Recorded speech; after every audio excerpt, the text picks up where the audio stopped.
Are you having error playing full screen video on YouTube? Well, here is how you can do so. Now, first things first, you can open up YouTube here. So basically, if you want to watch a video, right? So what you can do is you can proceed to open up the video.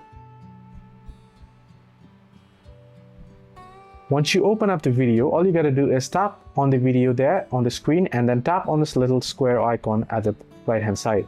Then once you do so, your video will be opened up in full screen. If you want to zoom in, you can zoom in this way by tapping your two fingers and dragging it inwards or outwards to zoom in or zoom out. Right, so this way.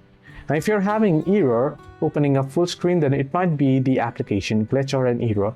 To solve that, you want to make sure that your YouTube application is updated to the latest version, as not updating the application can cause it to glitch.